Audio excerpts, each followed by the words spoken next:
Welcome to Wide Open Wednesday, news from around the world and beyond.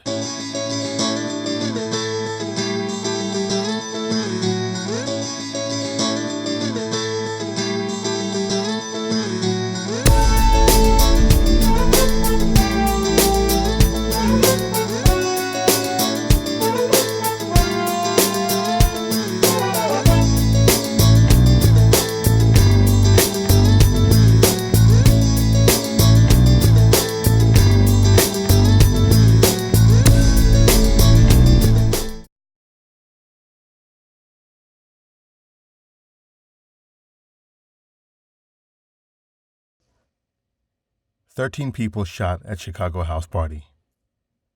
A Chicago house party devolved into chaos when a dispute led to the shootings of 13 people.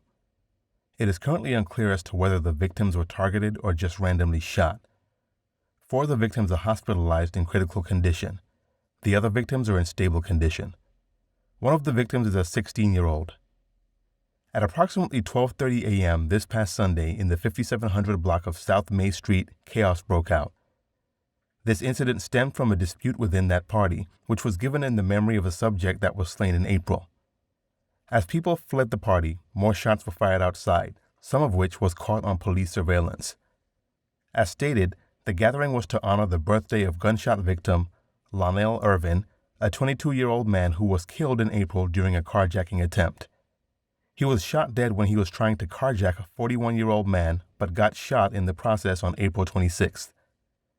The 41-year-old, a concealed carry license holder, drew his weapon after he was rear-ended and confronted by Irvin. Cops said the 41-year-old acted in self-defense. Anywhere else in the country, this is a mass shooting. In Chicago, it's just another shooting. We had an incident where there was a party at that address. Inside, there was a dispute where shots were fired inside, several shots. The people started to spill out, and I'm going from what I saw in the pod video now. People started to spill out, and as they spilled out, more shots were fired. We saw an individual on the pod firing. At that time, more shots were fired at another location. So we have about 3 scenes of different shell casings and different scenes where people shot, but it was right there in that location and stemming from that party. We have, at this time, 13 victims, ranging in the age from 16 to about 48 years old. We have about 4 of them are critical. The others are stable with different and various gunshot wounds to their bodies.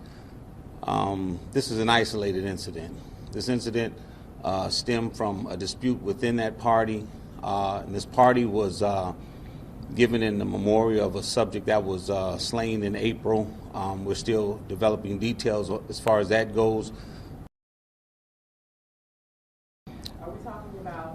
Shots were fired within the residence, which caused everyone to start to leave the residence and run out. Once they exited the residence, one of the people we believe who exited that residence also, once he got outside, began to fire at people as they left the residence.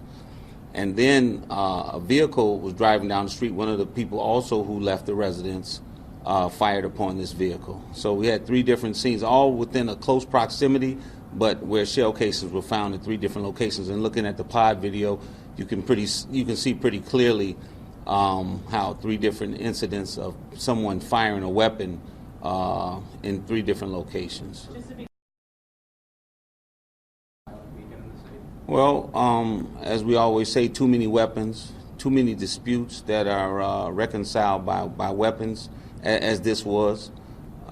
Just too many weapons on the street. The police, we still recover a lot of weapons and still recovering a lot of weapons, even though it's December. And we're recovering the same type of amount of weapons that we would be recovering during the summertime. So just so many weapons. Police said shots were fired in 3 different locations. Shots were fired within the residence, which caused everyone to start to leave. At one point, a vehicle was driving down the street. One of the people who left the residence fired upon this vehicle. Fred Waller, chief of the Chicago Police Bureau of Patrol, said we can't tell from inside who was firing, but from outside, definitely, it was 2 different shooters. Chicago Mayor Lori Lightfoot visited some of the shooting victims and their relatives Sunday. She said some of the victims are Chicagoans and some are from out of state. The mayor asked anyone with information on the mass shooting to call the police. No suspects have been identified, but police said they have 2 persons of interest. One of them was shot and may have played a role in the shootings, and the other, who was not shot, had a weapon and was arrested.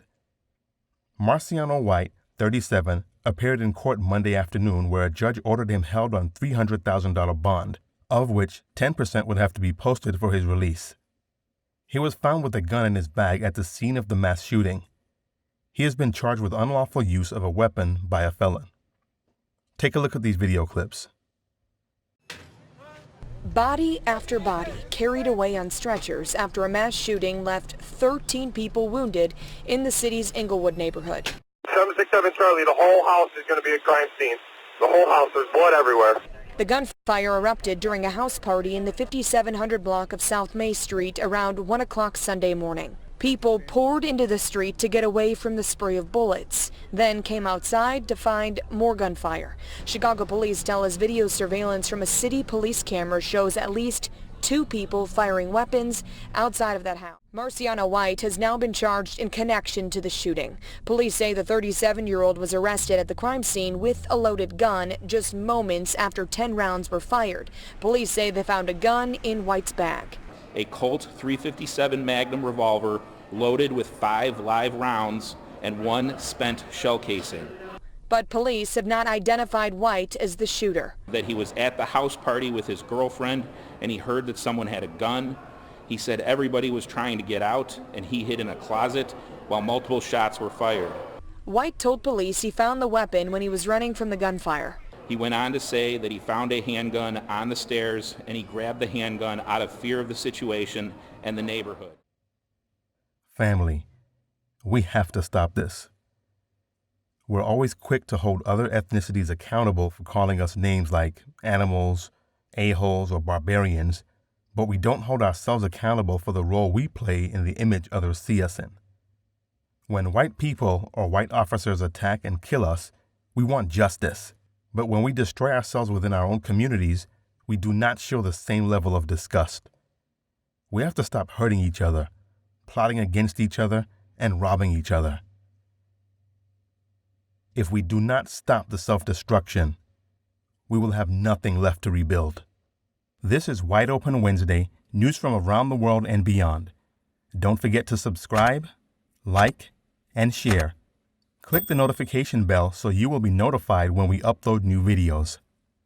Find The Awakening Frequency on Twitter and Instagram and also Facebook. We are The Awakening Frequency. Out of the millions of potential subscribers, we just want to reach one so each one can teach one. Peace.